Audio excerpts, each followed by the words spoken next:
Саламатсыздар ма, құрметті әріптестер? Бүгін біз сіздерменен басқарушылық практика мектебі тақырыбында 5-ші технологиялық модуль бойынша келесі вебинарымызды бастаймыз. Яғни бүгінгі біздің вебинарымызда мынандай мәселелер қаралатын болады. Ең бірінші өткен біз вебинарымыздың соңында айтқан болатынбыз. Жаңағы орта білім беру ұйымдарында сапа енгізу менеджмент жүйесі жобасының енгізу кезеңдеріне тоқталамыз деп. Міне бүгін осы сәт туды. Яғни бұндағы кезеңдер бұл сапа менеджменті жүйесін қолданғанға дейінгі жұмыстарға талдау дедік. Одан кейін келесі кезең бұл сапа менеджмент жүйесін әзірлеу, жоспарлау және іске асыру, білім ұйымының жұмысын сипаттайтын құжаттаманың жиынтығын әзірлеу, әзірленген сапа менеджмент жүйесінің құжаттарын енгізу, ішкі аудитті жүргізу және алдын ала сертификациялық аудит туралы тоқталатын боламыз. Міне, яғни ең бірінші кезең жұмысты неден бастаймыз? Бірінші кезең бұл әрқашанда жұмысты ұйымдастырудан тұрады. Және де бұл жұмысты ұйымдастыру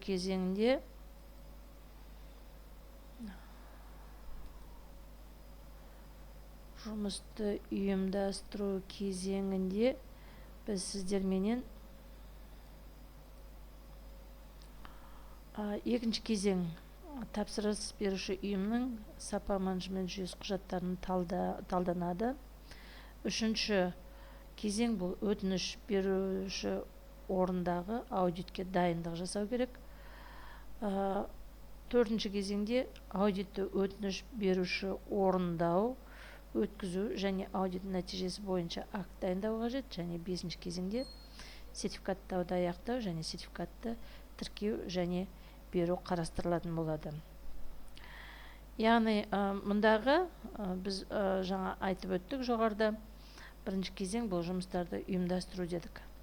Міне әріптестер қарайтын болсақ, осы жұмыстарды ұйымдастырған кезде бірінші кезең, яғни сертификаттағы өтінім береміз дедік. Содан кейін өтінімді алдын ала тіркеледі және өтінім талданады. Сол бойынша өтінім бойынша шешім қабылдауға тура келеді. Яғни бұл тапсырыс берушіге бас тарту туралы хабарлау немесе тұжырым сертификатты өткізуге келісімшартқа қол қою және төлеу жайлы, және сертификаттаушы органға сұратылған мағлұматтар мен құжаттарды беру, топ құру және топтың жетекшісін тағайындау. Бұл яғни біздің сапа менеджмент жүйесін жобасын енгізудің бірінші кезеңі. Екінші кезең тапсырыс беруші ұйымның құжаттарын талдау дедік. Бұндай, яғни сіздердің алдарыңызда көріп отырған кесте бойынша көк түспен бұл сертификаттаушы орган орындайды, ал жасыл түспен бұл өтініш беруші ұйым орындайтын қызметтер көрсетілген. Келесі кезең, үшінші кезең өтініш беруші орындағы аудитке дайындық дедік. Сонымен бірге төртінші кезеңде аудитті өтініш беруші орында өткізу және аудит нәтижесі бойынша акт дайындалады дедік. Мысалы, бұл жерге мынандай мысал келтіруге болады. Көп жылдық тәжірибесі бар директордың тәрбиесі жөніндегі орынбасарының өзінде жұмыс ерекшелігі бойынша жаңа процесті дамыту, ол процесті қалай өлшеу сияқты бірқатар мәселелердің пайда болуы заңдылық әрине.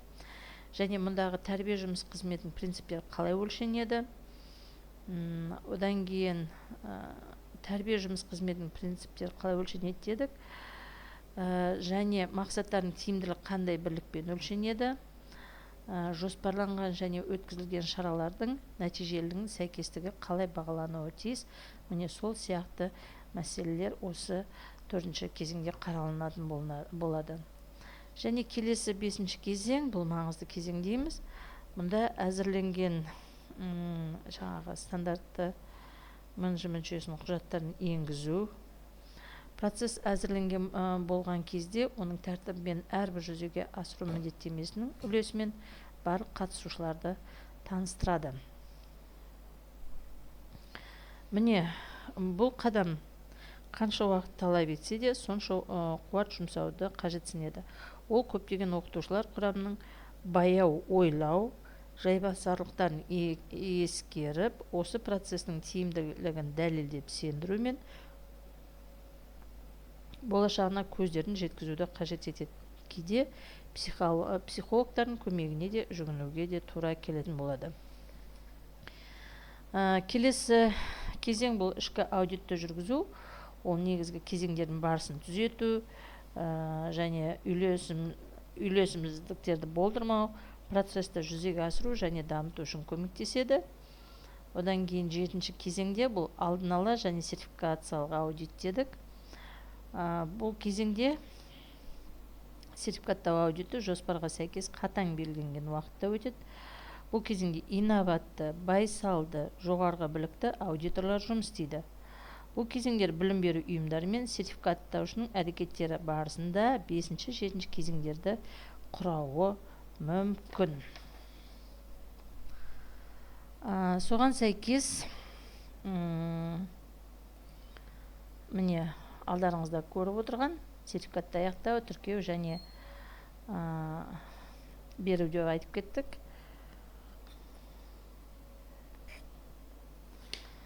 Және де осыған сәйкес келесі біздегі ары қарай атқарылатын жұмыс, яғни бұл сапа менеджмент жүйесінің ISO 9001-2008, 9001-2015 Қазақстан Республикасының жаңа редакторланған серия стандартына қойылатын талаптарды қарастыра кетейік. Бұл яғни процестік тәсіл, құжаттама жүргізу, жоғары басқарушылардың жауапкершілігі, немесе көшбасшылығы деп айтуға да болады, қызметкерлердің біліктілігі, дайындығы және хабардар болуы, инфрақұрылымды қамтамасыз ету, яғни бұл жердегі инфрақұрылым дегеніміз бұл ғимараттар, жұмыстық кеңістік, яғни бұл жұмыс орны, процестер үшін жабдықтар, бұл техникалық және программалық құралдарды атап кетеміз. Қамтамасыз ету қызметі, негізгі әрекетті ұстауға бағытталған қызметтер, мысалы білім беру ұйымына тиіс ақпараттық технология және байланыс жабдықтарды қамтиды.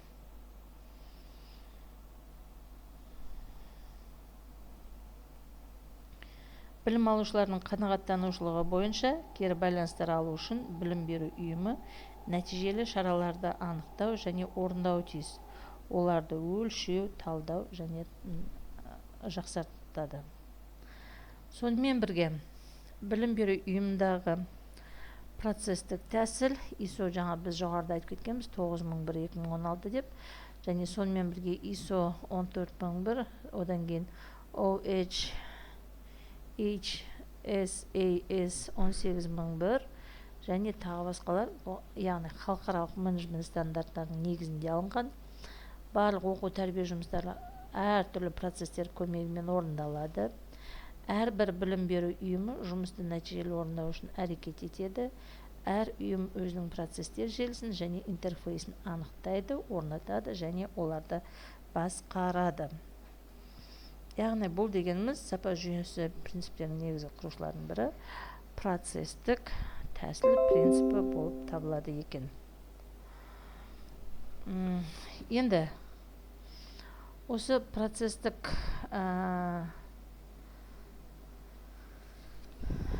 тәсіл нені жобалайды? Бұлар бар процестерді анықтайды, сәйкестендіреді. Яғни бұған біздің жалпыға білім беру стандарты, оқу жоспары, одан кейін әдістемелік нұсқауқатты жатқызамыз. Одан кейін енді осы бар процестерді қайта жобалайды. Бұны біз апталық сабақ жүктемелерінен көре аламыз. Одан кейін процеске дәл жауаптылықты орнату дейміз. Бұл сабақ кестесін кіргіземіз. Ішкі және сыртқы жеткізушілерді және тұтынушыларды анықтауыш процестердің қаржылық ұйымдасуын қамтамасыз ету дейміз. бұған сыныптар бойынша тарифтік жүктемені енгізеді екенбіз. Енді осы процесс параметрлерінің анализін және мониторингін, жүйелерді өлшеу құрылымын, процестерді орындау тиімділігінің критерийлерін анықтау. Бұл дегеніміз өткен оқу жылының сараптамалары бағалау критерийлерін жатқызуға болады екен мұнда. Келесі, процесті басқарудағы артықшылық бұл процестердің әрекеттестігі және комбинациясы, яғни әдістемелік бірлестіктер, пән аралық сабақтастықтарды жатқызамыз. Осы процестік тәсілде сапаны бақылау, жоспарланған сапа көрсеткішін оның ең жоғарғы талабымен салыстыру, бұл яғни Қазақстан Республикасының білім стандарттары арқылы жүргізіледі екен. Егер де сапаны бақылауға болса, онда оны басқаруға да болатынын алдағы слайдта берілген кестеден көріп тұрсыздар. Енді келесі, осыдан кейін біз енді педагогикалық менеджментқа көшеміз. Және бұл педагогикалық менеджментте біз ұйымдағы басшылық пен көшбасшылықты да ата кетеміз. Бұл басқару туралы ғылым, өнер ретінде менеджмент табысты еңбек етіп отырған кез келген ұйым үшін аса маңызды. Білім беру саласы да бұрын шетте қала алмайды. Себебі қазіргі нарықтық және бәсекелестік жағдайда басқару ісі жаңа ғылыми ережелер мен заңдылықтарға негізделуі тиіс. Ал ғылым мен білімнің қазіргі даму кезеңінде тұтас педагогикалық процесті басқару ісіне ғылыми негізделген сипат беруге деген ұмтылыс күшеюде. Сондықтан басқару теориясында педагогикалық менеджмент ерекше орын алады. Практикалық іс әрекет ретіндегі педагогикалық басқару, немесе жаңа біздің педагогикалық менеджментіміз, бұл оқушылардың оқуы мен тәрбиесін басқару.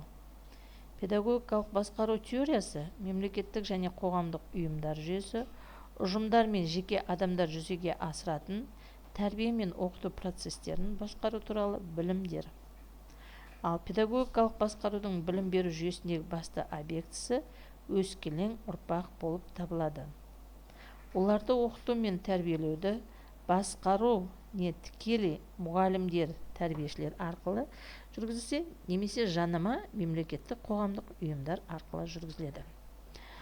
Мұны сіздерге мына слайдта көрсетіліп тұрған Симоновтың анықтамасы бойынша педагогикалық менеджмент дегеніміз бұл кешенді әдістердің, ұстанымдардың, ұйымдастыру формалар мен технологиялар педагогикалық жүйеде тиімді әрі дамытуға бағытталған басқару екенін көріп отырсыздар.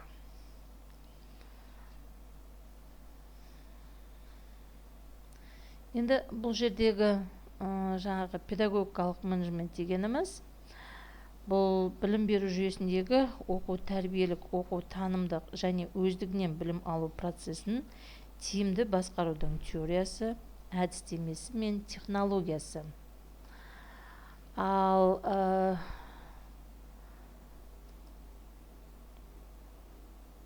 педагогикалық менеджмент оқу тәрбие, оқу таным үрдісінің және білім берудің бүкіл жүйесінің тиімділігін арттыруға бағытталған. Оларды басқарудың принциптері, әдістері, ұйымдастыру нысандары мен технологиялық тәсілдерінің кешені дейміз. Және де бұл педагогикалық менеджмент, бұл басқарудың ғылыми негізі экономикалық жағдайда адами ресурстардың аз шығындалып, көп пайда табуын ұйымдастыру деп. Және осы педагогикалық менеджменттің бірінші жүйе құраушы факторы оның мақсаты мен міндеттері.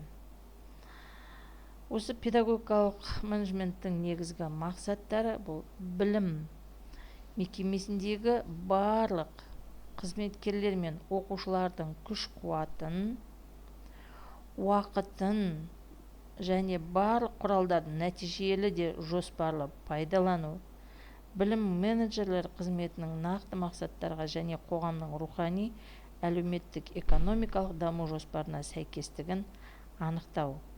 Оқу тәрбие процесінің барлық жеке мақсаттарын түпкілікті мақсатқа, еркіндік пен жауапкершілікті қатар сезінетін, шығармашылық бағытта ойлай және әрекет ете білетін тұлға қалыптастыруға бағыттау дейді.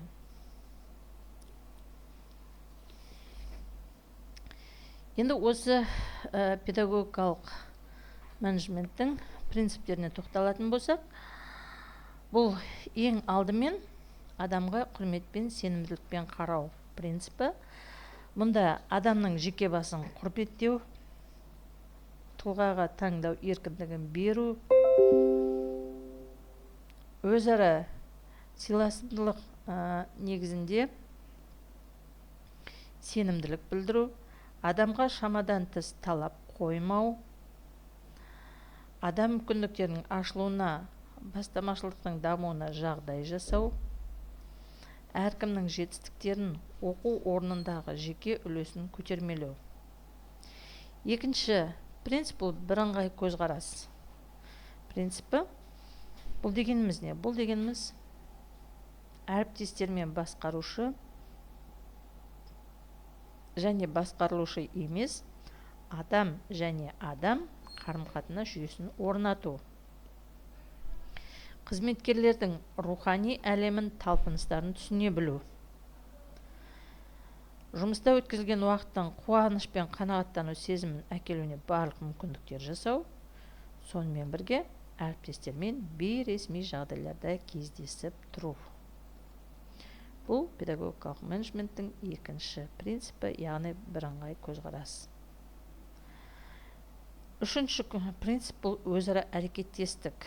Бұған не жатады? Бұған қызметкерлердің жеке сапарларын білу және ескеру, әріптестердің бастамашылдығын, құзыреттілігін және жауапкершілігін бағалау, педагогикалық тұрғыдан тиімді кез келген бастамаға ұқыптылықпен қарауды айтады екенбіз. Келесі принцип бұл әлеуметтік әділеттілік принципі. Яғни бұл дегеніміз оқытушылар арасында оқу жүктемесін ғана емес, қоғамдық жұмыстарды да теңдей бөліп тарату. Әкімшілік қызметі туралы ұжымға жүйелі түрде ақпарат беріп тұру. Педагог еңбегінің жетістіктері мен оны қоғамның қабылдауы арасында сәйкестік орнату. Яғни бұл бізде осы педагогикалық менеджменттің әлеуметтік әділеттілік принципі екен. Келесі тұлғаға бағыттылық принципі. Бұл әрбір оқушының жұмыс жүйесін терең зерттеу, жүйелі түрде сабақтарға қатысу және педагогикалық талдаудың сапасын арттыру, әрбір оқытушыға шығармашылық деңгейде жұмыс жасауға мүмкіндік жасау, оқытушыларды өздеріне деген кәсіби сенімділігін арттыру, педагогтардың кәсіби шеберлік деңгейін біртіндеп көтеру, педагогикалық ұжым мүшелерінің өткінші эмоциялық жағдайларын ескеру және түзету, әрбір оқытушыға жеке мақсаттар мен міндеттер белгілеу. Және келесі принципіміз бұл оқытушылық қызметті жетілдіру принципі. Бұл принципке оқытушылардың біліктілігін арттыру ісін үнемі қадағалау, жеке пәндерді оқыту әдістемесі туралы дөңгелек үстелдер, семинарлар ұйымдастырып тұру, оқытушылар мен қазіргі және келешектегі кәсіби қажеттіліктер туралы кеңестер өткізіп отыру.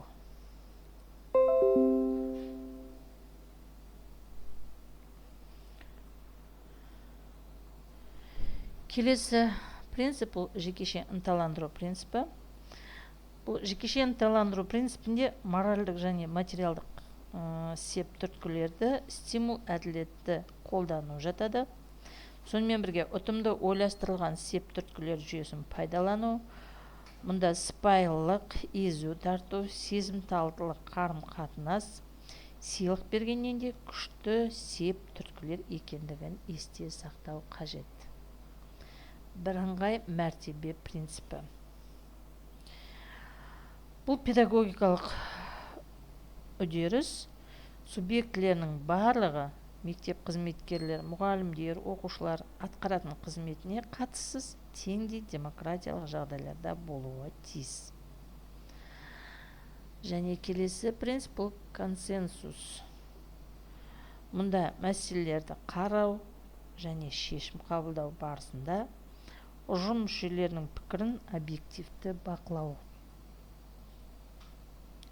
бағалау, өз пікірін ұжым мүшелерінің көпшілігі дұрыс қабылдайтындай етіп анық және дәлелді жеткізу, теріс немесе қате көзқарастарға логикалық талдау жасау, қайшылықтарды анықтау. Келесі 10-шы принцип бұл ұжыммен бірлесіп шешім қабылдау принципі. Мұнда маңызды перспективалық және стратегиялық мәселелер бойынша ұжымдық шешім қабылданады.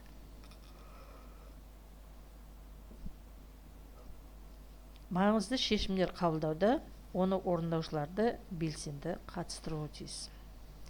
Және соңғы принцип бұл өкілеттілік. Немесе әріптестерді басқару ісіне тарту және өкілеттілік беру принципі деп атайды. Бұл принципте әріптестерді басқару ісіне тек олар ниеті бойынша қатыстырту, әріптестерді басқаруға қатыстыру барысында міндетті түрде олардың жеке ерекшеліктерін есепке алу және әріптестердің басқаруға қатысуын өзіне сенімділік арту ретінде қабылдауына қол жеткізу.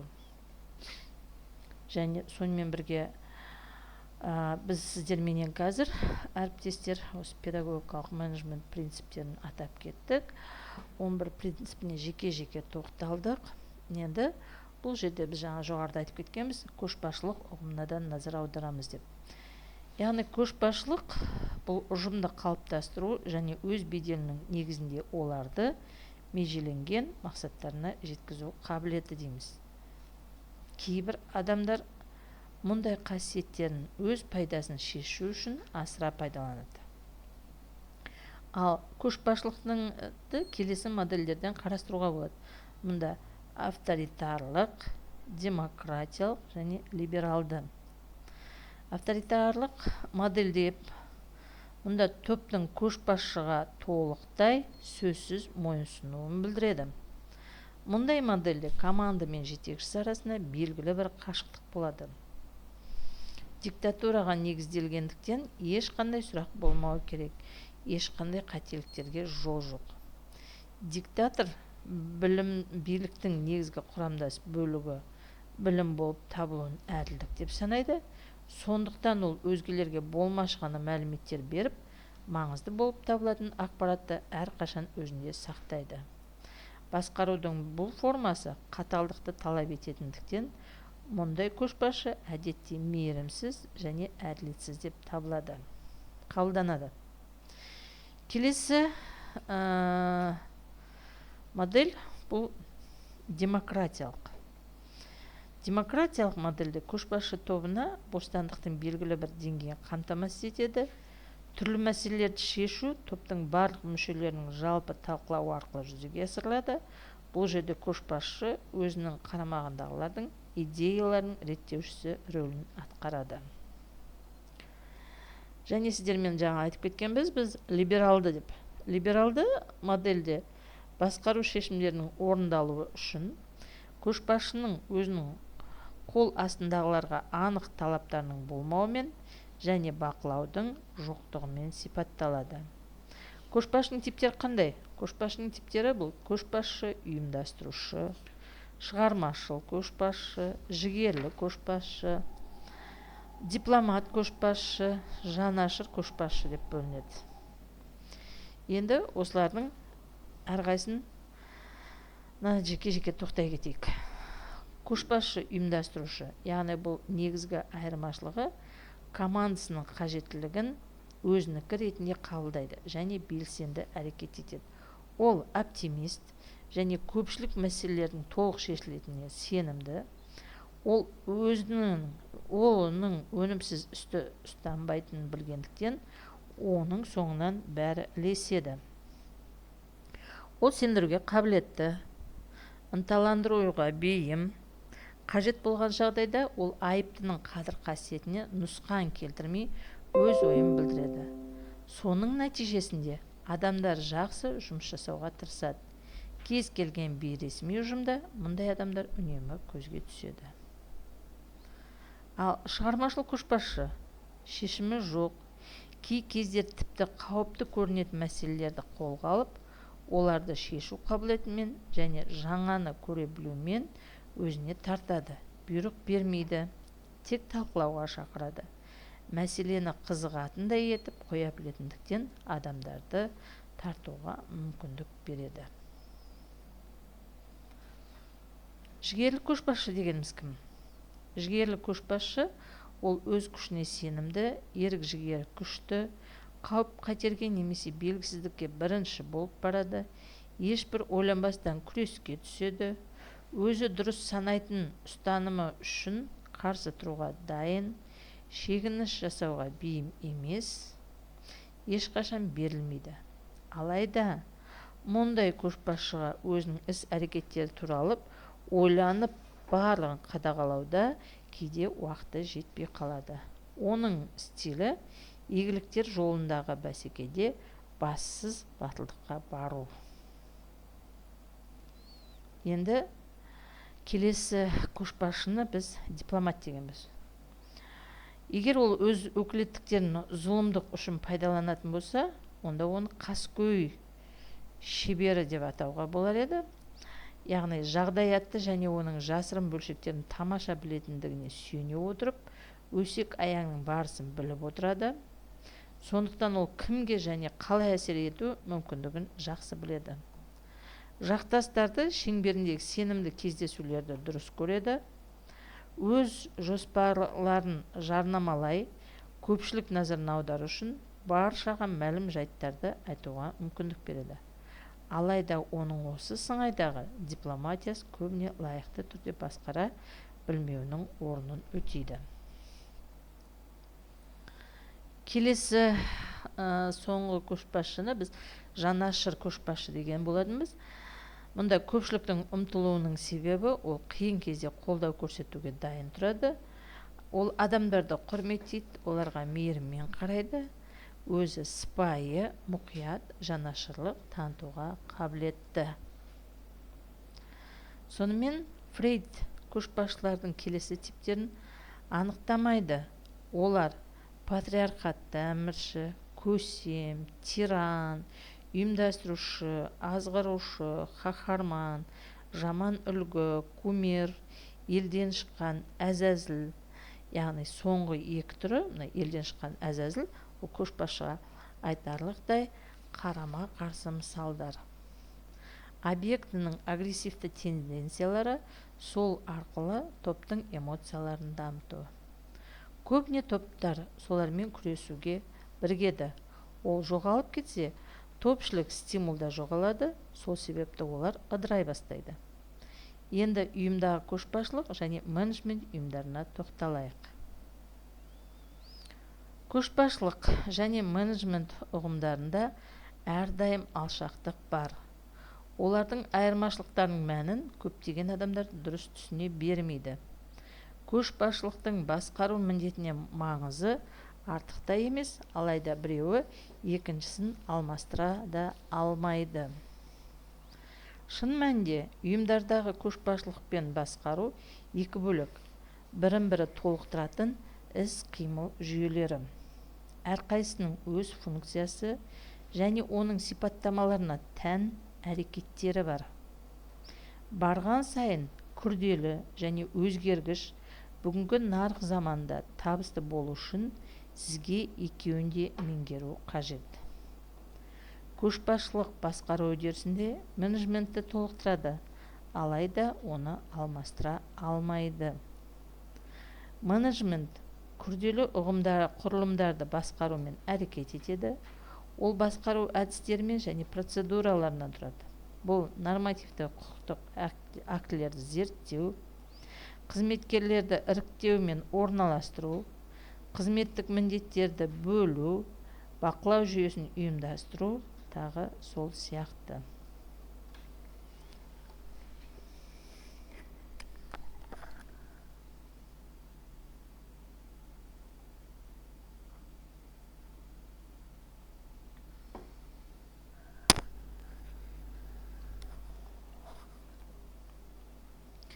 Заманауи әлем қатал бәсекелестік пен құбылмалылығының жоғарылығымен ерекшеленеді. Көшбасшылық ең алдымен өзгерістерге төтеп беру қабілетімен байланысты. Соңғы жылдары көшбасшылық ерекше маңызға ие бола бастады. Көшбасшының негізгі функциясы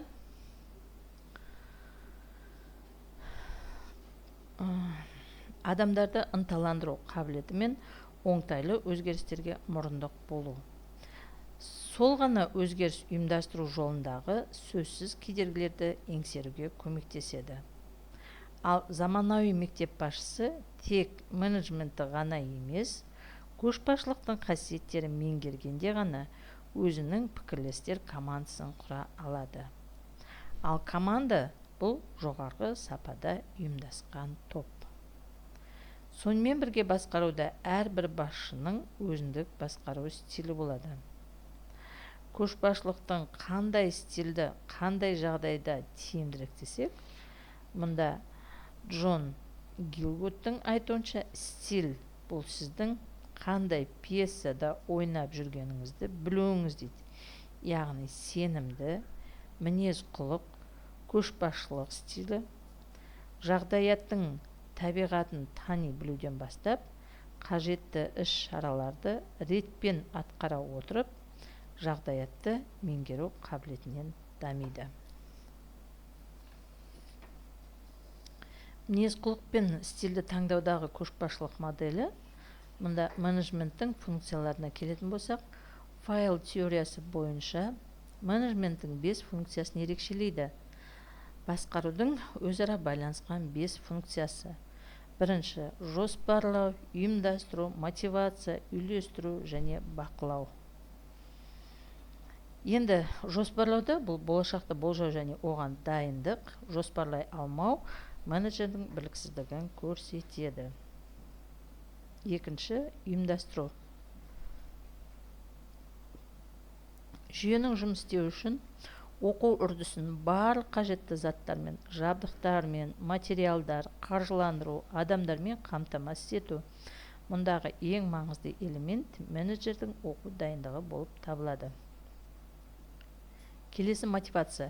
Белгілі бір мақсатты бағыты бар, адамдардың іс-әрекетіне серпін беретін басқару қызметінің нысаны дейміз. Ал үйлестіру қызметтік міндеттерді бөлу. Ұйымдастырушылық жұмыстарды орындау құралы ретіндегі командалық әрекет. Шын мәнінде бұл қол астындағыларды басқару. Ал бақылау бәрінің жоспарлағандай болуын қамтамасыз ету үшін тексеру мен қадағалау. Диагностика басқару шеңбері жүйесіндегі өзін-өзі реттеуді қамтамасыз ететін кері байланыстың өзіндік механизмі болып табылады. Бұл диагностиканың мақсаты білім беру ұйымының қызметінің барлық түрлерін жүйелі зерттеу және қорытындылау нәтижелері негізінде олардың тиімділігін арттыру. Ал диагностиканы әртүрлі бағалау белгілері бойынша жіктеуге болады. Яғни бұл диагностикалау объектісі бойынша, жүргізу кезеңділігі бойынша, нәтижелерді бағалау нысаны бойынша. Объект бойынша диагностикалау дегеніміз бұл құрылымдық диагностика зерттелетін объектіні құрамды бөліктерге жіктеу және оның құрылымдық элементтерінің сипаттамаларын зерттеуге негізделген. Келесі функционалдық диагностика білім беру ұйымының жұмыс істеу процесін зерттейді. Ұйымдастырушылық диагностика мектептің жай-күйін талдау технологиясы болып табылады. Сонымен қатар ұжымды басқару стилі мен әдістерін және әлеуметтік психологиялық климат орнату ерекшеліктерін айқындау. Оқу тәрбие процесіндегі проблемалық сәттерді анықтау.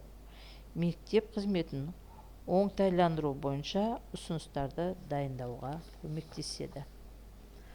Ал кезеңділігі бойынша жүйелі диагностика және эпизодтық диагностика болып бөлінеді. Жүйелі диагностика дегеніміз бұл мектептің материалдық, техникалық, экономикалық жай күйіндегі өзгерістердің тұрақты зерттеумен айналысады. Ал эпизодтық диагностика бұл мектептің арнайы мамандандырылған оқу кабинеттеріндегі жабдықтардың жай-күйіндегі өзгерістерді бір реттік зерттеуге негізделеді. Нысан бойынша нәтижелерін бағалау үшін сандық диагностика және сапалық диагностика болып бөлінеді. Сандық диагностика оқу жабдықтарының сандық жай-күйінің сипаттамасын анықтау қажеттілігін негізге алады. Бұған компьютерлер, проекторлар, интерактивті тақталар, хаб, концентраторлар және тағы басқалар жатады. Диагностикалаудың осы түрінің мақсаты жабдықтарды контингент бойынша жоспарлау және бөлуден тұрады. Ал сапалық диагностика жабдықтың техникалық жай-күйінің сапалық сипаттамаларын бағалауға негізделген. Оның мақсаты жабдықтардың сапалық деңгейінің сәйкестігін анықтау болып табылады. Келесі жоспарлау функциясына тоқталатын болсақ, жоспарлау функциясында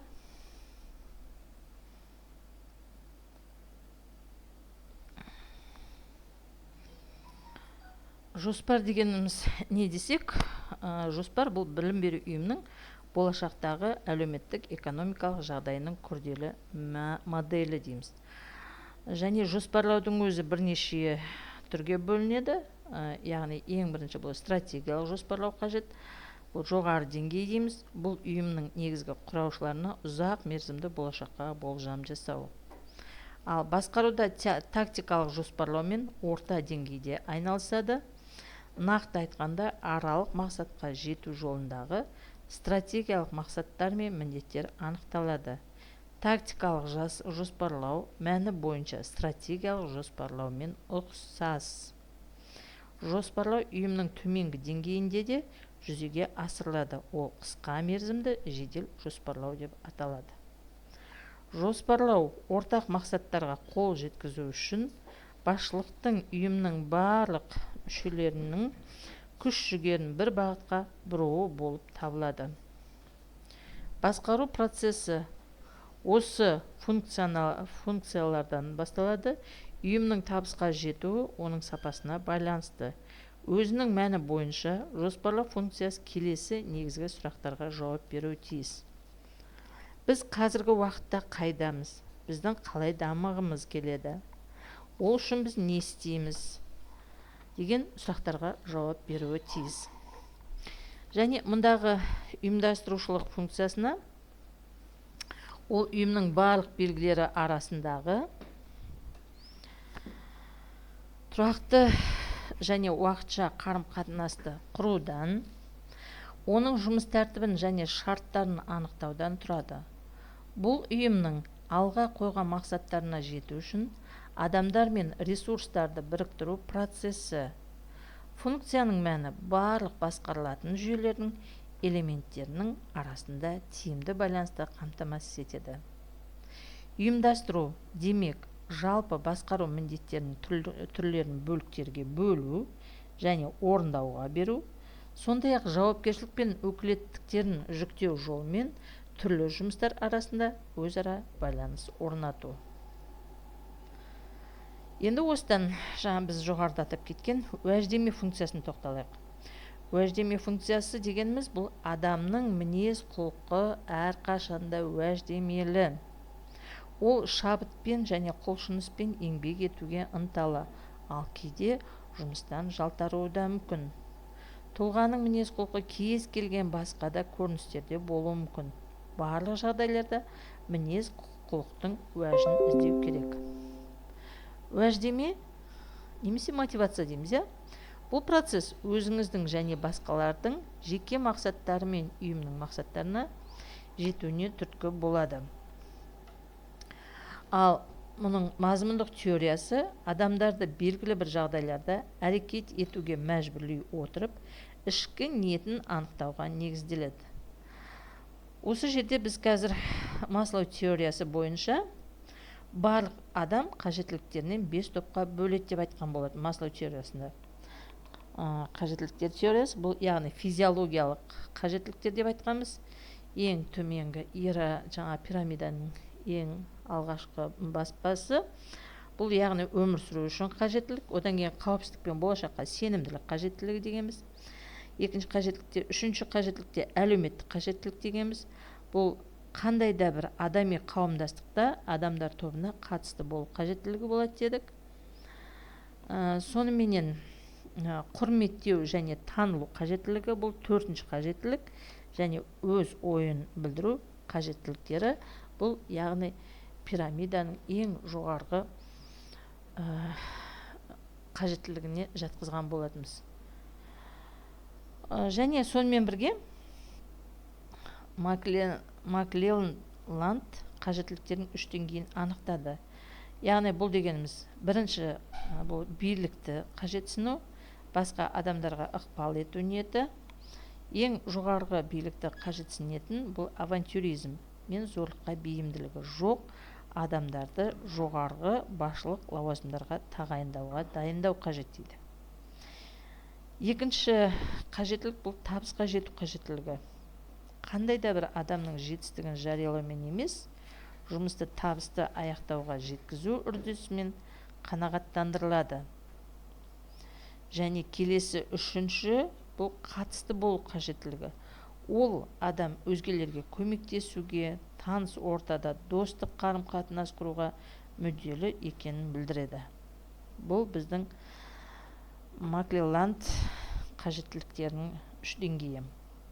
Сонымен мотивация адамның мінез құлқын анықтайтын қажеттіліктер мен мотивтер жүйесі, ал ынталандыру адамның мінез құлқын жандандыру жөніндегі іс-қимыл жүйесі дейміз. Мұнан келіп енді келесі үйлестіру функциясы дегеніміз. Үйлестіру бұл оның үздіксіздігі мен үздіксіздігін қамтамасыз ететін орталық басқару үдерісінің функциясы дейміз. Ал үйлестірудің негізгі міндеті олардың арасында қарым-қатынастарға ұтымды байланыс құру арқылы ұйымның барлық бөліктеріндегі жұмысында сәйкестікке қол жеткізу. Бұл байланыстар сипаты әртүрлі болуы мүмкін, өйткені олар үйлестіретін процестерге тәуелді. Сондай-ақ үйлестірудің координациясын көздейтіні басқару процесінің функцияларын жоспарлау, ынталандыру және бақылау бірлігін қамтамасыз ету және келістіру.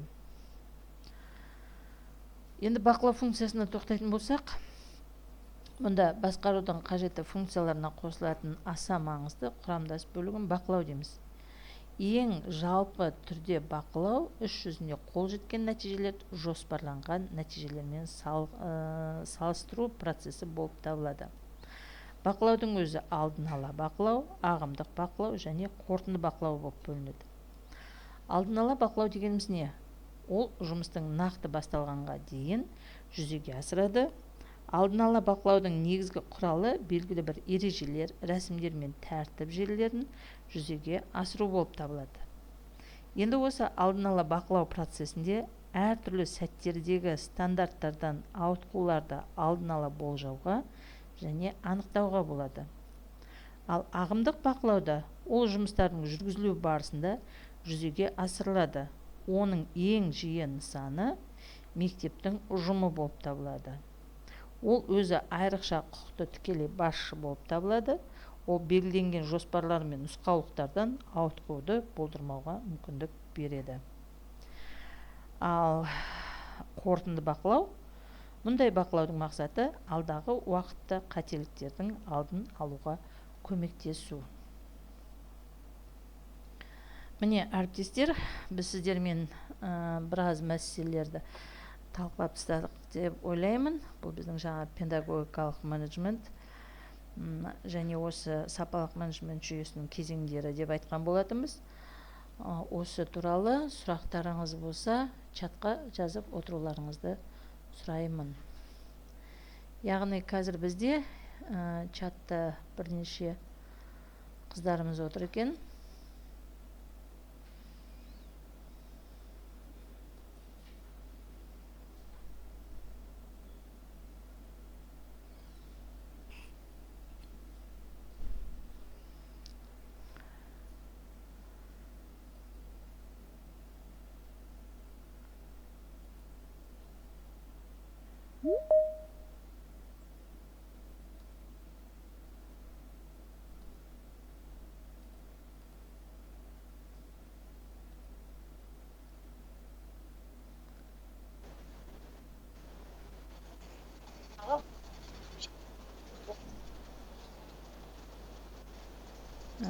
Енді әріптестер, осы жерде жаңа сұрақтарыңыз болса, жоғарыда айтылып кеткен мәселелер, яғни сапа менеджмент жүйесіндегі кезеңдері, біз жаңағы кезеңдерге бөліп тастадық қой. Осы кезеңдері туралы, одан кейін педагогикалық менеджмент бойынша сұрақтарыңыз болса, чатқа жазып отыруларыңызды сұраймын. Мына кезеңдерді жаңа біз жоғарыда атап өткен болатынбыз.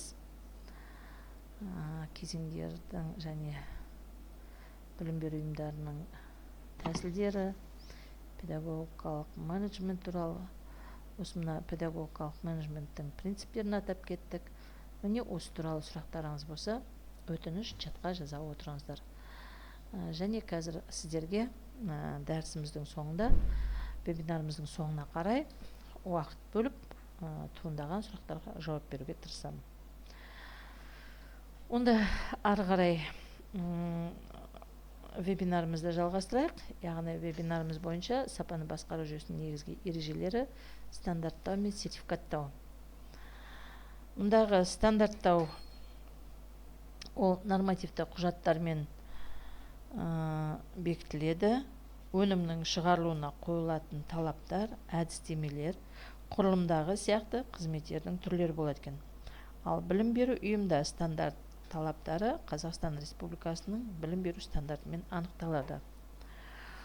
Олар мектепке дейінгі тәрбие мен оқытудың мемлекеттік жалпыға міндетті стандарты, одан кейін келесі орта білім берудің мемлекеттік жалпыға міндетті стандарттары болып бөлінеді. Енді осы білім беру талаптарын анықтайтын нормативті құқықтық техникалық құжаттарды құру, басқару, сонымен қатар осы бағытта құжаттардың дұрыс пайдалануын орындалуы кіреді. Сапаны басқару моделінің құрылымын 3 құжаттық деңгейде бөлуге болады. Бұлар сапаны басқару процедуралары және сапа бойынша жұмыс құжаттары. Бұл бір-бірімен байланысқан сапа жүйесінің компоненттеріне сапа жөніндегі басқарма, жұмыс ережелері және сапа бойынша есеп беру кіреді. Яғни сапа жөніндегі басқармада жұмыс ережелеріне сілтеме болу керек, ал олар сапа жөніндегі құжаттарға негізделуі тиіс. Осы сапа басқару жүйесін енгізудің ұтымды жақтары қандай? Бұлар ішкі және сыртқы талаптарды тиімді қанағаттандыру, сонымен бірге оқу тәрбие процестерін оңтайландыру, сапаны қамтамасыз ету ісінің нәтижесі ретінде оқу тәрбие процестерінің циклы бақыланып, кемшіліктер мен олқылықтарды болғызбау мүмкіндігі, міндеттерді педагог қызметкерлер арасында үлестіру мен олардың тиімді әрекет етуі, білім ұйымының бәсекеге қабілеттілігін жақсарту, сұраныстарға ие болуы, білім ұйымының беделі мен бейнесін жоғарылату, ұжым мәдениетін жетілдіру, уақыт шығынын төмендету мен ұтымдылығын көтеру, бірыңғай ақпараттық жүйені жетілдіру, білім ұйымының сапаға негізделген процестерінің бағдары, білім ұйымының техникалық жабдықтарын пайдалануда қауіптерді жою және білім сапасы мен қызмет түрлерін жеткізуге байланысты халықаралық тәжірибе алмасуға қатыстырылу мүмкіндігі деп Қазақстан Республикасының ұлттық сараптау және сертификаттау орталығы акционерлік қоғамы стандарттау, метрология және өнімдерді, қызметтерді сертификаттау, менеджмент жүйелері мен тұтынушылардың талаптары мен олардың сұранысын барынша алдын ала қамтамасыздандыру саласында кешенді қызмет көрсету орны болып табылады.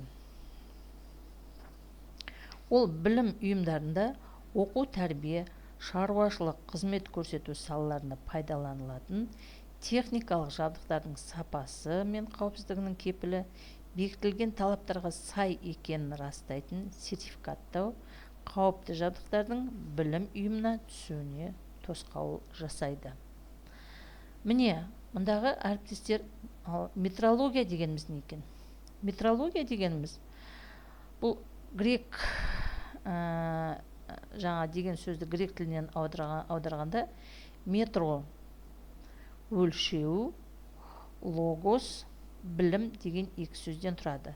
Яғни метрология бұл өлшемдер туралы, олардың бірлігін қамтамасыз етудің әдістері мен құралдары туралы және керекті дәлдікке жетудің жолдары туралы ғылым екен. Метрологияның негізгі мақсаты мемлекеттік және халықаралық негізде өлшем бірлігін жоғары деңгейде қамтамасыз етуді. Енді метрология бұл ертеден келе жатқан және салыстырмалы ғылыми жазба өлшемімен нақты және қазіргі заман ғылыми техникалық өрлеу сипаттамасын баяндайтын ғылым. Білім беру ұйымдары үшін метрология мектепте пайдаланылатын жабдықтарды сарапаттау мен сертификаттау үшін қажет. Мысалы, білім ұйымдарында оқу тәрбие процесін ұйымдастыру мен жүргізу үшін мектепте пайдаланылатын жабдықтар толық ұлттық сараптау және сертификаттау орталығының стандарттау, метрология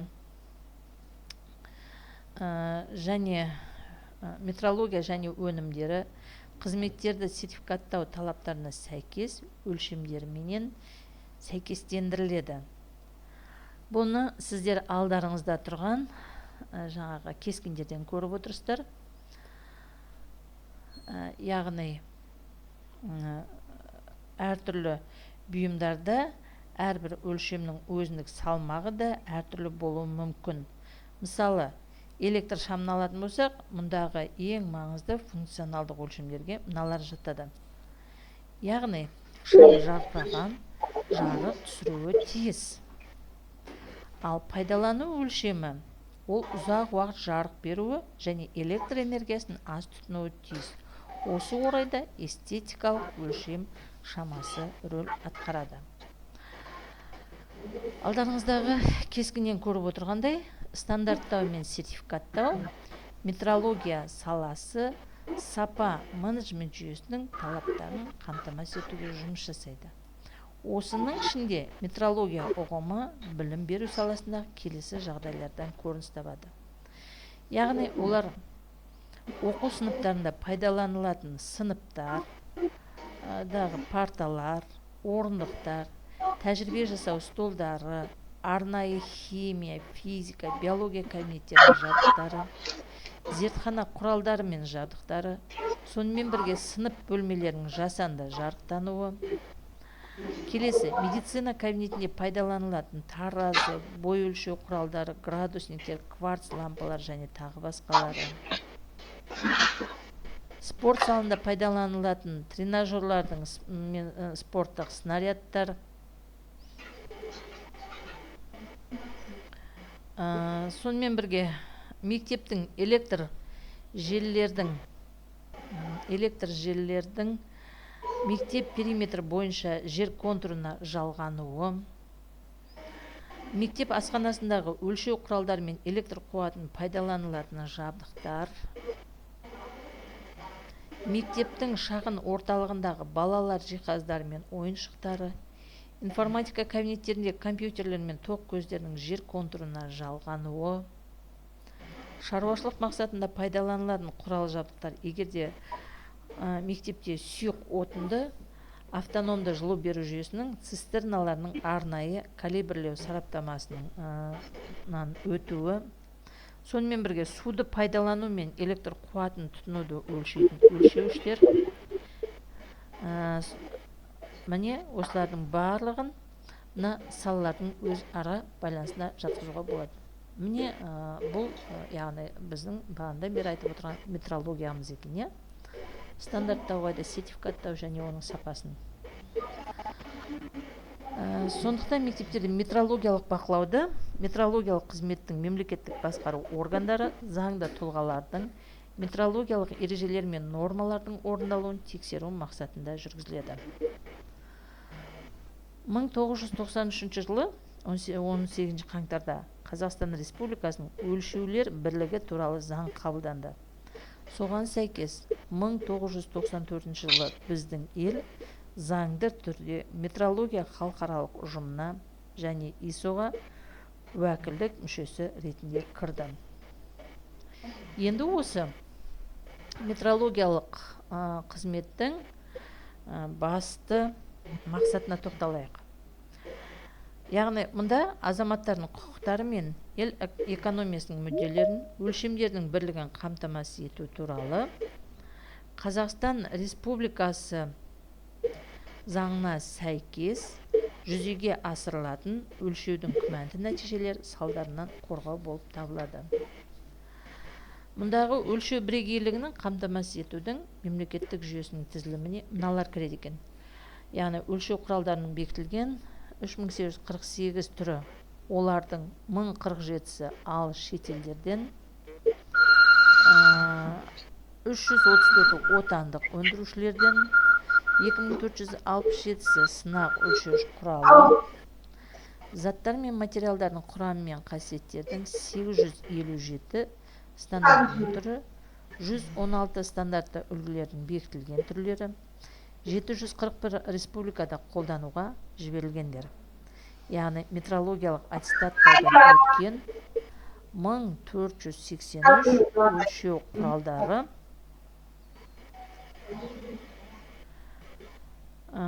тексерудің 3132 әдістемесінде тіркелген.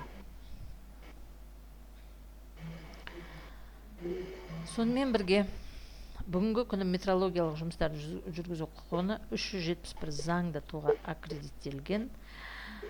Оның ішінде 330-ы тексеру құқығына, калибрлеу құқығына 24-і, тәуелсіз эксперттік бағалау жүргізу құқығына 3-і, метрологиялық аттестаттау құқығына 3-і, олардың 283-і, өлшеу құқығына 39-ы өлшеу құқығын жасау құқығына, 265-і мемлекеттік рәміздер және олар бейнелеген нысандарды жасау құқығына ие болды.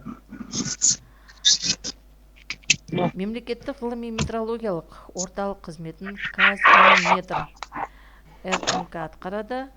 Оның базасында Астана қаласында өлшеу құралдарын сынақтан өткізудің мемлекеттік орталығы құрылды. Және оны жабдықтау үшін электромагниттік үйлесімдікті, климаттық және механикалық әсерлерді сынау үшін арналған жабдықтар сатып алынды. Сынақты өткізудің мемлекеттік орталығының сынақ зертханасы Қазақстан Республикасының ISO 17025-2001 сынақтық және калибрлік зертханалардың құзырлығына қойылатын жалпы талаптарға сәйкес ұлттық аккредиттеу жүйесіне тіркелді. Енді әріптестер, біз жаңа жоғарыда айтып кеткен болатынбыз. Яғни біз метрология, одан кейін квалитологияға тоқтаймыз деп. Яғни квалитология дегеніміз не? Мына алда сіздерге берілген кестеге назар аударсаңыздар, бұл квалитология дегеніміз бұл сапа ғылымы екен. Яғни мектептің оқу тәрбие процесінің жетістіктері мен нәтижелер көрсеткіштерінің мониторингін жасау аса жауапты және маңызды мәселе. Бұл жерде сапаны анықтау үшін арнайы ғылымдар жүйесіне жүгінуге тура келеді. Ал ол саланы квалитология ғылымы зерттейді. Квалитология сонымен сапа ғылымы. Бұл квалиметрияның ғылым ретіндегі статусында квалитология саласына кіреді. Сапа үлкен ғылым саласы. Ол үш ғылым саласымен байланысты болып келеді. Бұл біздегі бірінші квалитология латын сөзі сапа, квалитет деген ұғымды білдіреді, яғни жалпы сапа туралы ғылым. Екінші квалиметрия. Квалис латын сөзі сапасы жөнінен қандай, квали. Сапаны бағалаудың сандық әдістерін қалыптастыратын және зерттейтін ғылым саласы дейміз. Метрология. Метро грек сөзі өлшем. Метро сапаны өлшеудің әдістерін қалыптастыратын және зерттейтін ғылым дейміз. Ал енді осы квалиметрияның өзін экономикалық, техника экономикалық, жалпы ғылыми және жүйелік статустары бар екен. Экономикалық статус сапаның категориясының мазмұны тұтынушылық баға мен құнның политэкономикалық арақатынасына байланысты болып келеді. Ал квалиметрия объектілер мен үрдістердің экономикалық қасиеттерін өлшеу теориясы секілді және эконометрика әдістерін кірістіреді. Техникалық экономикалық статусында объектілер мен үрдістердің экономикалық және техникалық қасиеттерінің кешенді бағалауына бағытталғанын белгілейді. Жалпы ғылыми статус сапа категориясының философиялық әдістемелік және ғылыми функциясымен анықталады. Сондықтан пәндік квалиметрия өнім, техника, еңбек, шешім, жоба, үрдіс және тағы басқаларды жатқызамыз. Келесі жүйелік статуста жүйелік теориясы ретінде анықталады. Бұл сапа категориясының мынандай аспектілеріне байланысты: құрылымдық, динамикалық, анықтылық және реттілік. Квалиметрияның түсініктемелеріне негізін көретін болсақ, мұндағы сапаның санын бағалау үшін квалиметрия әдістері қолданылады. Квалиметрияның негізгі міндеті өнім сапасының қажетті көрсеткіштерінің, олардың оңтайлы мағыналарының номенклатурасын анықтау. Сондай-ақ сапаның санын бағалау әдістерін әзірлеу. Сапаның уақытқа орай әдістемесін қалыптастыру. Әріптестер, микрофондарыңызды өшірсеңіздер. Әріптестер, телефондарыңызды өшіріңіздерші. Әріптестер, телефондарыңызды өшірсеңіздер. Бізге кедергі жасап жатыр. Әріптестер, сіздер вебинарда отырсыздар. Құрметті әріптестер, телефондарыңызды не интернетті өшірсеңіздер. Бізге вебинарға кедергі жасап жатырсыздар. Не болды? Сонымен қатар квалиметрия термині сапаны өлшеу, сапаны бағалау сияқты мағына береді. Осыған байланысты, мысалы, ғалым, маман, яғни квалиметриямен айналысушы квалиметролог болып аталады.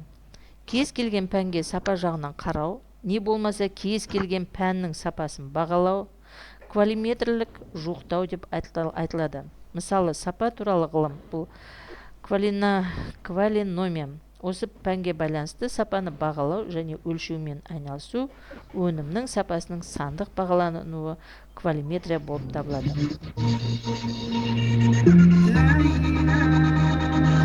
Әріптестер, музыканы өшірсеңіздер, сіздер бізге кедергі жасап отырсыздар.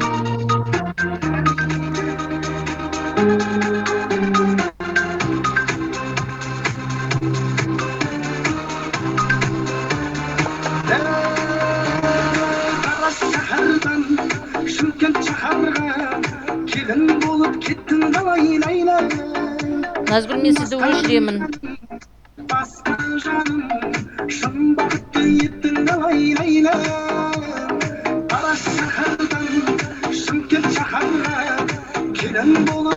Әріптестер, мына жерде кім менде жаңа Шымкент әнін қойып отырған? Өшіріңіздер.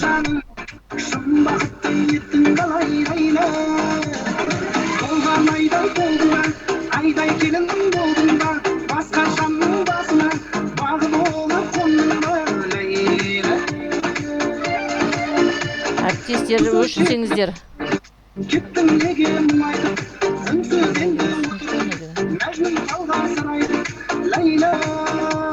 Әріптестер, өшіріңіздер.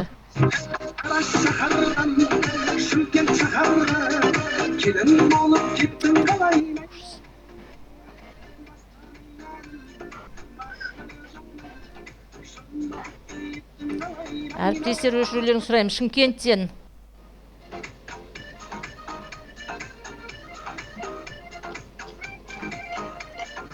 Шымкенттегі әріптестер, өшіріңіздер.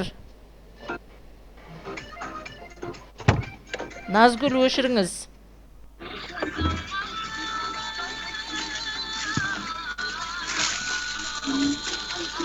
Назгүл. Өшіріңіз, сіз бізге кедергі жасап отырсыз.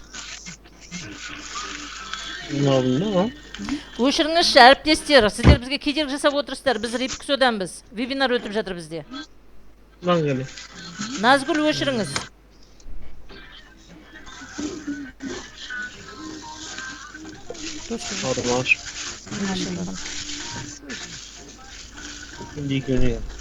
Әріптестер, Назгүл, өшіріңіздер деймін, Шымкент қаласынан. Таңертеңге бар ма?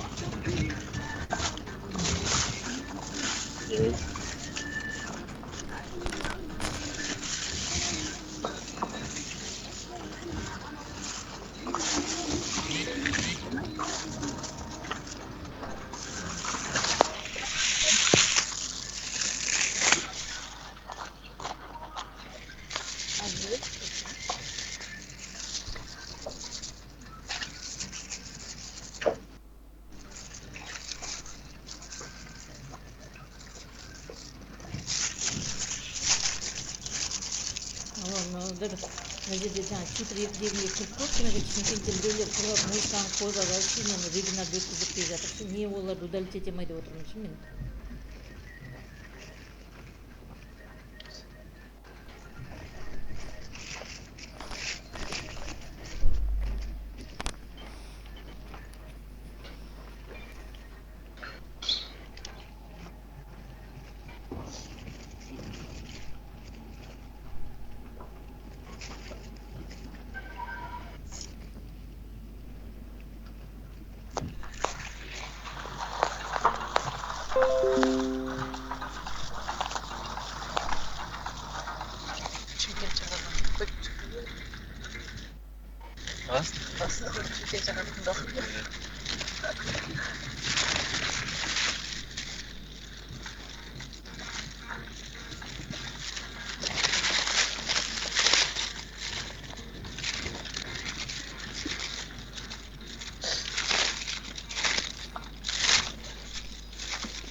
Кешіріңіздер әріптестер, мына жерде біраз әріптестеріміз бізге кедергі жасап, жаңағы вебинарымыздың барысында бізге кедергі болып жатыр.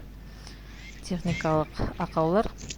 Енді осы жерде жаңа біз метрологияға тоқтап кеткен болатынбыз, квалитологияны жаңа атап өттік. Енді мен Джуран трилогиясы жөнінде, яғни Джеминг циклына тоқталғым келіп тұр, Сіздердің алдарыңызда бұл Джуран теориясы бойынша сапаға жұмсалатын шығын әлбетте ақауды түзеуге жұмсалатын ақауды түзетуге жұмсалатын шығынмен байланысты. Джуран ойлап тапқан классикалық сызба бойынша төмен сапаға байланысты шығындар ақаудың ескі слайд көрінбей тұр.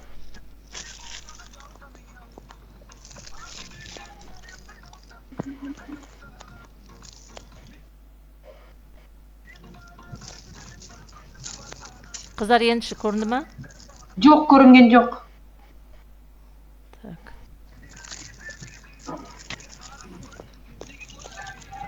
Қазір.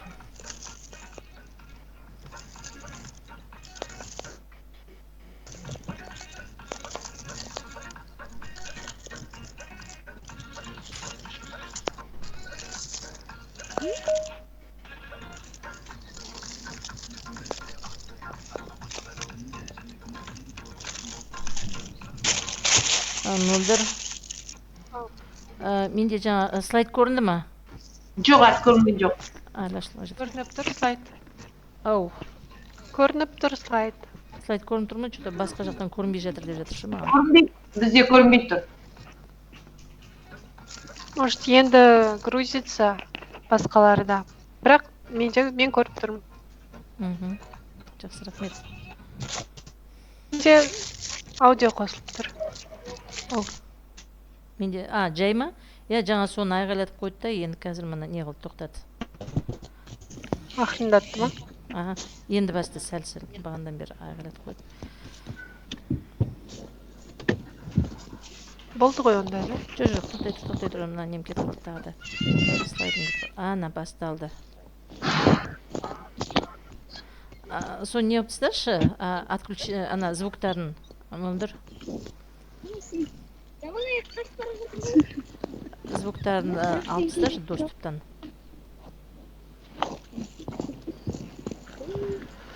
Сіз сөзіңіз алмасаңыз мен аламаймын ғой. Үсті жағында отключить у всех микрофон деген бар ғой. Так, қай жерінде тұр ол? Жоқ, соны таппай отырмын да. Участники собранияның қасында тұр. Подожди, қазір.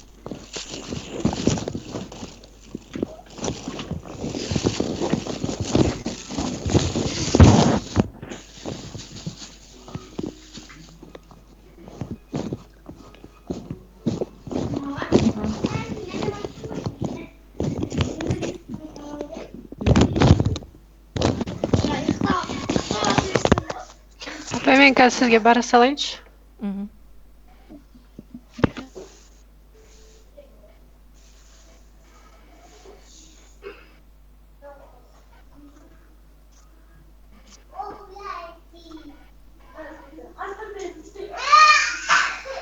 Әріптестер, мен түсінемін бұл қашықтықтан оқыту екенін, және сіздер бұны әртүрлі жерлерде отырып қатысып отырғандарыңызды, үйде, басқа жерде.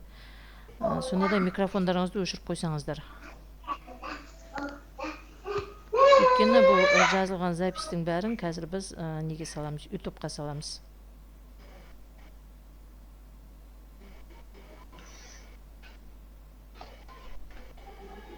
Слайд көрінбей тұр бізге әлі. Әлі слайд көрінбейді дейді.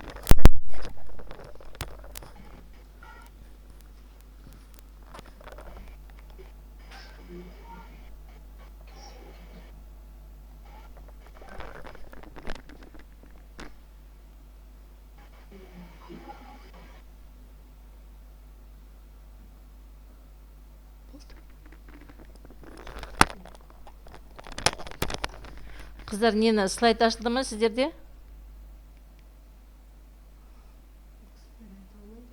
Айта алмайды ғой.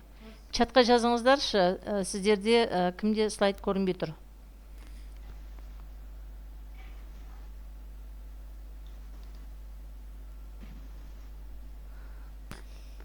Слайд менде ашылып тұр. Рахмет сізге. Көрініп тұр. Рахмет. Енді әріптестер, біз мына жердегі Журан теориясына келіп тоқтаған болатынбыз. Яғни бұл теория бойынша Журанды созылмалы мәселелер деп фазаны жоспарлаудың нәтижесінде жіберілген қателіктер нәтижесінде туындаған проблемаларды қарастырады. Ал аталмыш уақыт аралығында жіберілген ақаулар басқару практикасы бойынша технологияның жай-күйіне байланысты деп есептелсе, соңғы кезде жіберілген ақаулар жол бергісіз деп саналады. Сондықтан да сапаны жақсарту проблемаларын шешуде Журан келесі кезеңдерді бөліп көрсетеді. Яғни бұл жобаны анықтау мен ұйымдастыру, диагностика жүргізу, одан кейін шешімін табу, нәтиже алу немесе күту. Енді осылардың бәрін бірнеше кезеңдерге бөлген екен. Яғни бұл 3 кезеңге бөлінеді. Бірінші кезеңде жақсарту жобасын тұжырымдау. Мұнда негізгі мәселелердің тобын жаңағы құрып, тізімін құрап, білім ұйым үшін олардың басымдылығы, туындаған мәселелер бойынша шешім қабылдай алатын жұмысшы топтың көп функциялылығы. Ал екінші кезеңде медициналық диагностиканың классикалық әдісі сияқты топпен жүргізіледі. Мәселе белгілерін сараптау, гипотеза тұжырымдау және негізгі себептерді анықтау. Яғни бұл ретте кез келген шешім немесе іс-әрекет қатесіз жүзеге асуы тиіс дейміз. Үшінші кезеңде тығырықтан шығар шешім іздеу, яғни шешімдерді сараптау, шараларды ойластыру болатын өзгерістерден өту мен қабылданған шешімдерді енгізу немесе іс жүзінде іске асыруды айтады. Енді ең қиын болатыны бұл жерде өзгерістерге қарсы тұру. Осыдан келіп біз PDCA жаңағы циклына тоқтата келсек, 4-ші кезеңде. 4-ші кезеңде бұл қол жеткізілген нәтижелер тежеу немесе ашық көрсетпеу, енгізілген шешімдердің нәтижесінің тиімділігін тексеру, күнделікті жоспарланған шешімдердің нәтижесін салыстырып отыру, яғни бұл кезеңнің негізгі мәселесі жаңа шешімді бөлім деңгейінде стандарттау. Ал сапаны үздіксіз жақсартуға Деминг циклын басшылыққа ала отырып, қол жеткізуге болады. Ал Деминг циклы PDCA жоспарлау, мына жерде, алдарыңызда тұрған, орындау, тексеру және ықпал ету аббревиатурасымен танымал. Ағылшынша егерде біз жоспарларды план десек, мына жерде do, check, act, осының жаңағы аббревиатурасымен PDCA циклы болып аталады. Яғни бұл жоспарлау кезеңі әрекет ету жоспарынан тұрады. Келесі кезең орындау, жоспарланған әрекетті жүзеге асыру, ал тексеру кезеңде жоспарланған нәтиже мен нақты алынған нәтижені салыстырып, жасалынған жұмыстардың дұрыс бағытта жүріп жатқанына көз жеткізу. Ықпал ету кезеңі түзету және алдын алу әрекеттері, процесті талдау, жақсарту жолдары арқылы жүргізіледі. Егер әлдене дұрыс болмаған жағдайда PDCA циклін қайталаған жөн. Сондықтан да енді келесі бізде SDCA дейді. Бұл не екен? Бұл жапондықтар қол жеткізген нәтижені бекітудің ең маңызды процесі ретінде қарайды. Ол жаңашылдықты енгізгеннен кейінгі жетістікті тұрақтандыру дейді. Енді қараңыздар, Джуран өз тұжырымдамасында тиімді жақсарту үшін жоспарлы болуы тиіс, жаңа жобалармен толықтырып отыру, қол жеткізген жаңа деңгейді тұрақтандыру қажет десе, үздіксіз жоғарыға қарай сатылы қозғалыс, кемшіліктерден біртіндеп арылып отыру, осыдан кейін көлденең, мына жерде горизонталды тұрақтандыру фазасы басталады. Бұл жерде яғни PDCA Деминг шеңбері жаңағы жақсарту процесіне қол жеткізуге көмектессе, ал SDCA шеңбері тұрақтандыру процесіне қол жеткіздіреді екен. Сонымен келесі слайдымызда біздің осы сапа және мүдделі тараптарға бөліміз.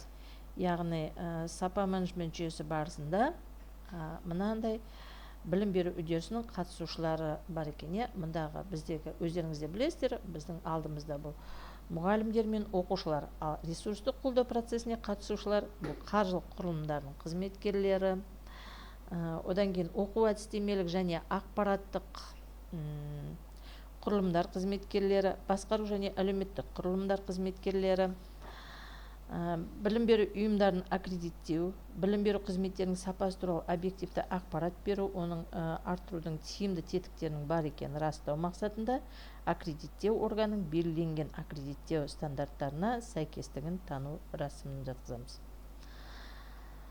Білім беру ұйымдарын аккредиттеу бұл халықаралық талаптарға және ұлттық модельге сәйкес жүргізіледі. Ал аккредиттеу барысында жүзеге асырылатын білім беру бағдарламаның мазмұны мен мектеп оқушылары мен түлектерінің дайындық сапасының мемлекеттік талаптарға сәйкестігі бағалау арқылы анықталады.